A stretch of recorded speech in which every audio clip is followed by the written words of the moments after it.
siapa sih yang bisa menolak tempe? Apalagi kalau bentukannya keripik kayak gini nih. Makan satu biji dijamin mau nambah lagi dan lagi. Nyarinya juga gampang bos. Mulai dari toko oleh-oleh sampai warung makan di penjuru daerah. Pasti gampang ditemukan deh cemilan ringan kayak gini. Kriuk-krinyes, renyahnya keripik tempe serenyah cuan yang bisa kamu hasilkan. Yummy yummy yummy. Mau tahu seberapa cuan jualan keripik tempe? Let's check it out, bos. Kalau untuk Jabodetabek sangat luar biasa, Pak. Sangat luar biasa. Sampai saat ini terus terang belum sanggup memenuhi pangsa pasarnya.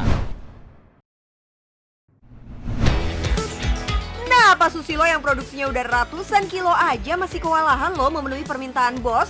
Itu artinya masih banyak peluang para pemain baru untuk ikutan cuan nih. Yuk kita kulik sama produsennya langsung, Pak Susilo, pengusaha keripik tempe dari Depok.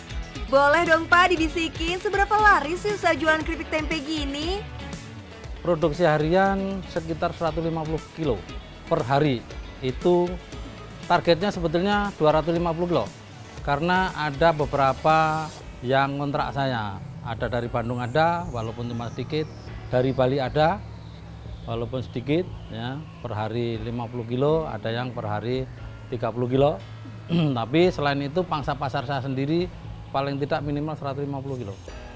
Harga tempe saya jual sekarang itu per kilo 50.000. Nah kan, kalau dijual per kilo 50.000 bisa dihitung sendiri lah ya berapa omsetnya. Kalau sekali produksi nyampe 150 kg.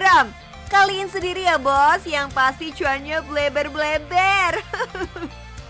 Pak Susilo menjual produk keripiknya ini ke agen grosir dan pabrik makanan ringan bos. Makanya permintaan produksinya dalam jumlah besar dan konsisten.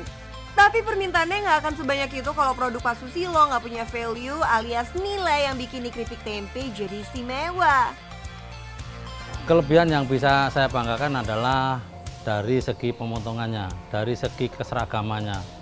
Itu pemotongan saya sangat sempurna karena mesin potongnya kita bikin sendiri juga. Jadi kita bikin sesempurna mungkin, ketipisannya pun bisa di bawah 1 mili. Itu yang sangat sulit untuk didapatkan. Irisan boleh tipis, asal cuannya tebel-tebel ya Pak Sus. Kuncian banget nih sob, kalau mau jualan keripik tempe, tipisnya tempe, tingkat kegaringan plus renyahnya harus konsisten. Jadi mesin dulu waktu awal kita pakai manual Pak pemotongannya. Tapi begitu saya lihat waste-nya sangat luar biasa. Itu hampir 50%. Sampahnya hampir 50%. Itu potongannya rusak. Saya pikir, waduh sayang sekali. Ini bahan harusnya bisa digoreng, bisa jadi keripik tapi jadi sampah. Akhirnya saya nyari-nyari, oh ternyata ada orang jual mesin. Nah, akhirnya saya belilah mesin itu dari Jawa Timur. Nah, saya beli 10.500.000 sampai tempat sini. Begitu nyampe sini saya heran juga, wah, mesin sangat sederhana sekali, mahal sekali, ini 10,5 juta. Akhirnya karena saya juga aslinya orang proyek, mesin las punya, semua alat proyek punya, saya bikin sendiri. Saya coba bikin, saya duplikat, saya modifikasi, akhirnya ada yang beli juga malahan. Sekarang jadi sumber penghidupan baru. Sekarang banyak sekali orang pesen mesin, jadi puluhan mesin kita. Jadi mau jualan tempe atau mesin tempe nih Pak Sus? So bos, kalau kalian butuh mesin tempe bolehlah pesen sama Pak Sus, dijamin potongannya jadi seragam. Jadi pengusaha sejati itu emang harus jeli melihat peluang bos. Kalau sekarang kita lihat suksesnya aja, siapa sangka bos, sebelum memulai usahanya ini, segudang pengalaman manis pahit udah dia gelutin. Saya pernah bekerja di sebuah kontraktor BUMN di konstruksi. Pernah buka rumah makan pernah, buka bengkel pernah, toko aluminium pernah, jadi catering pernah. Jadi semua saya hampir saya coba.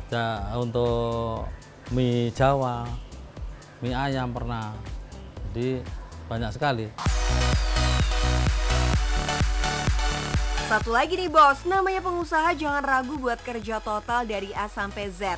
Harus banget tuh menguasai jalannya produksi dari awal banget sampai akhirnya produk bisa diterima konsumen.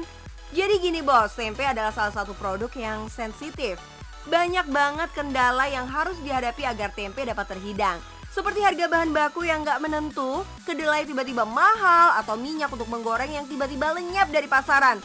PR banget ya kalau sudah begini. Pasus bisa pusing 7 keliling. Makanya Pasus harus menguasai alur produksi perusahaannya. Bukan pelit bayar karyawan lo ya, kayak Pak Susilo ini walaupun awalnya belum kenal dunia pertempean nasional, sekarang udah tutup mata kali kalau cuma bikin mah. Jadi sebetulnya saya harus handle diri sendiri semua, bukan berarti semua saya kerjakan sendiri. Tapi saya harus bisa semua. Dari proses awal sampai akhir harus bisa. Kenapa?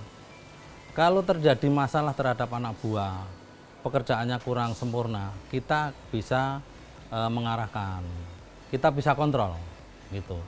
Tapi kalau kita tidak tahu, nanti begitu anak buah melakukan kesalahan, kita bingung untuk menganalisanya. Masalahnya di mana kita nggak tahu. Tapi kalau kita sendiri dari awal sampai akhir itu bisa menangani, begitu ada masalah anak buah, karyawan kita punya masalah terhadap proses produksi, kita bisa langsung handle, kita bisa langsung mengarahkan. Itu sangat penting, Mbak. Meski udah sibuk dengan produksi harian, Pak Susilo masih menyempatkan diri membuka kursus gratis buat siapa aja yang mau belajar di dapurnya. Baterainya nggak ada habisnya ya Pak.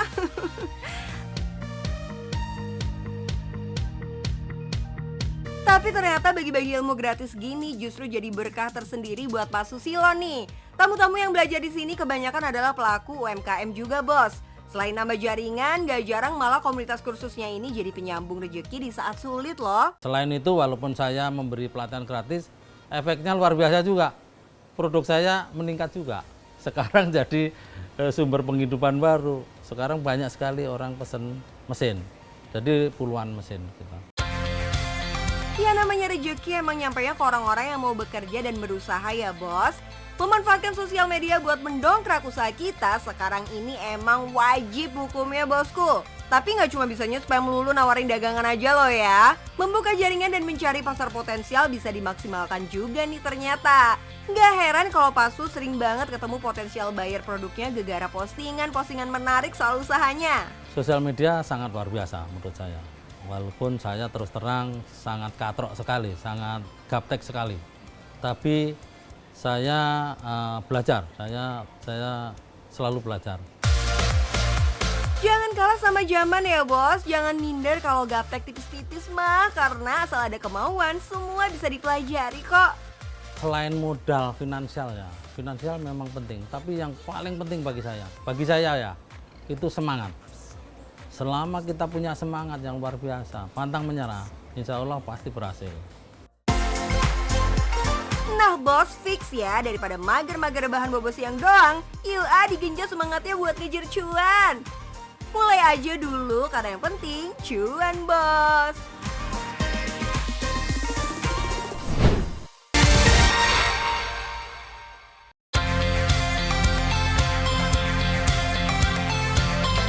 Terjun ke bisnis minuman kekinian, peluangnya gede bos. Indonesia kan iklimnya tropis ya, jadi minuman dingin selalu ada pasarnya. Tapi saingannya banyak juga bos. Kalau mau ikut ngerasain cuan dari bisnis minuman, bisa coba di ranah yang lain nih. Like this one, bisnis es batu. Halo, saya Bernard. Saya pemilik usaha es batu kristal.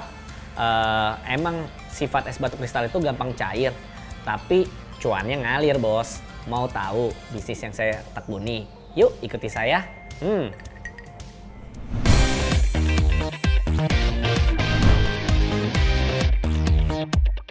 Pak Bernard sih bukan pemain baru di bisnis es batu ya bos. Sebelumnya Pak Bernard udah mengelola usaha es balok milik orang tuanya yang udah berdiri sejak tahun 90-an. Meski produk es batu selalu dicari pembeli, ternyata ada trennya juga loh bos. Es batu berbentuk balok trennya digantikan dengan es batu kristal. Tuh loh bos, es batu bening yang bentuknya bolong-bolong. Saya lihat kok penggunaan es batu di restoran itu udah yang berbentuk kristal seperti ini gitu. Jadi es balok itu saya lihat juga dari segi omset waktu itu declining turun terus gitu loh. Jadi saya lihat wah ini kita harus shifting bisnis ke yang lebih praktis, yang lebih higienis dibandingin es batu balok. Maka dari itu saya terchallenge.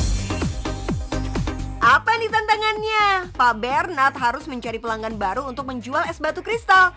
Bikin pabrik es batu kan butuh modal gede ya bos, jadi nggak boleh asal bikin-bikin aja sebelum ada pasarnya. That's why sebelum buka pabrik, Pak Bernard harus tes pasar dulu. Caranya beli es batu kristal dari pabrik lain terus dijual ke pelanggan. Gampangnya sih coba-coba jadi distributor dulu gitu. Pas pelanggan tetap udah banyak, baru deh Pak Bernard berani membuka pabrik biar perlahan tapi pasti bos. Menurut saya es batu ini juga bisnisnya yang sustainable, yang bisa bertahan dalam waktu yang cukup lama, dan ini karena ini kebutuhan ya bahan baku. Jadi bahan baku itu seasonnya tuh panjang gitu. Jadi nggak ada yang kayak misalnya ada yang musiman gitu. Yap, walaupun bukan kebutuhan pokok seperti sembako, es batu selalu dicari. Bisnisnya nggak kenal musim bos, nggak heran deh kalau produksi terus berjalan setiap hari non-stop 24 jam. Untuk membuat es batu kristal butuh inovasi juga bos, apalagi sebelumnya Pak Bernard lebih terbiasa dengan produksi es batu balok. Pak Bernard harus berinovasi dengan mesin-mesin otomatis yang dilengkapi filter. Kalau kata para pengusaha sih, ini hasil ATM, amati, tiru, modifikasi. Karena produknya simple, sebetulnya cuma butuh 3 modal utama, air, mesin, dan listrik. Dan yang butuh biaya paling besar adalah listrik. Biar bisa cuan harus ada triknya nih bos. Di jam tertentu mesin-mesin akan berhenti beroperasi untuk menghemat listrik. Harus benar-benar dipikirin bos supaya pas berhenti produksi stok es batu sudah aman. Kita mematikan mesin di waktu beban puncak untuk mengirit kos listrik. Karena kan memang kan es batu ini kan boleh dibilang kan produknya harganya nggak mahal gitu. Jadi kalau kita untuk kasih harga yang kompetitif ya kita mesti ada penyesuaian di kos produksi kita. Seperti itu sih sebenarnya. Selain listrik, biaya servis mesin juga gede nih bos. 3 bulan sekali filter di dalam mesin harus diganti dan servis mesin setahun sekali. Kalau air buat bahan baku es batu kristal sih murah meriah bos. Pertanyaannya, air buat bikin es batu tuh dimasak dulu nggak sih? Ini juga edukasi buat masyarakat. Kadang ada yang nanya nih sama saya nih, Pak, esnya ini airnya matang atau enggak sih Pak? Wah, kalau menurut saya masak air 60 ton satu hari itu nggak mungkin gitu loh. Jadi kita itu menggunakan namanya teknologi filter yang berjenjang, lalu kita menggunakan mesin yang namanya reverse osmosis. Nah, reverse osmosis itu menyaring kotoran-kotoran yang sangat kecil, partikelnya 0,0001 mikron gitu. Jadi ini sudah aman dan sangat higienis untuk dikonsumsi seperti itu. Tuh bos, meski nggak dimasak, airnya udah steril ya. Biar makin yakin, produk es batu juga dilengkapi dengan sertifikat halal MUI dan BPOM. Jaminan kualitas lah yang bikin gampang mengantongi kepercayaan konsumen. Pabrik ini sih usianya masih terhitung baru ya bos, sekitar 2 tahunan. Tapi perkembangannya lumayan cepet loh. Dari awal buka produksinya cuma pakai 1 mesin aja, sekarang sudah ada 2 mesin. Ada 2 macam es batu yang dijual sesuai permintaan konsumen. Ada es batu kristal, ada juga es serut. Soal harga sih sama aja kok. Untuk dijual ke distributor harganya Rp11.000 per kantong. Kalau untuk eceran harganya Rp16.000 per kantong. Kita coba hitung kasar penjualannya ya.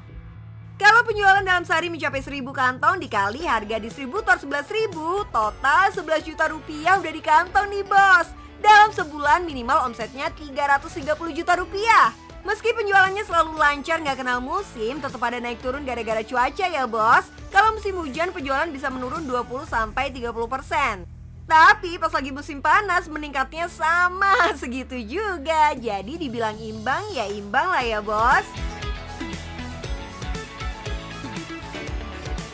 Narik pelanggan memang gampang, yang sulit mempertahaninnya bos. Nih ada tips dari Pak Bernard biar pelanggan repeat order. Yang penting itu pertama harus produknya baik, kualitinya itu baik. Kedua, kuantitinya baik. Dalam artian tepat 20 kilo. Lalu yang ketiga adalah service level yang kita berikan kepada customer juga baik. Waktu pengantaran yang tepat waktu sehingga customer itu bisa menjalankan bisnisnya dengan operasional bisnisnya dengan baik gitu. Sekarang sih Pak Bernard udah punya 4 distributor yang sudah pasti belinya dalam jumlah banyak di atas 20 kantong. Belum lagi ada reseller dan end user. Nggak usah khawatir, stok es batu numpuk di cold storage deh. Tapi bukan bisnis namanya kalau nggak ada rintangan dan saingan. Munculnya es batu kristal bikin para pengusaha es balok jadi ketar-ketir, takut kalah saing. Tenang bos, Pak Bernard udah punya cara biar bisa bersaing sehat dengan para kompetitor. Caranya ya kita biasanya sih kita rangkul gitu, kita ajak kerjasama, mereka mau nggak itu untuk menjual produk kita gitu. Jadi dengan cara seperti itu sama-sama menguntungkan, baik menguntungkan kami sebagai produsen es batu kristal dan juga mereka sebagai reseller untuk menjual produk es batu kami. Sebenarnya bisnis bahan baku yang setiap hari pasti dicari orang, penjualannya udah pasti laris setiap hari. Sebagai pengusaha tetap nggak boleh lengah, soalnya pasti akan ada pasang surutnya nih. Seperti kunci sukses Pak Bernard dari almarhum orang tuanya, jujur, tekun, dan rajin. Kalau kita sebagai entrepreneur ya itu seninya di situ. Kita memang harus ada problem, kita harus solve problem itu, kita harus maju terus. Kita jatuh, boleh kita jatuh 9 kali, tapi kita harus ada alasan 1 kali untuk terus bangkit, terus maju. Bisnis es batu kristal, cuan bos.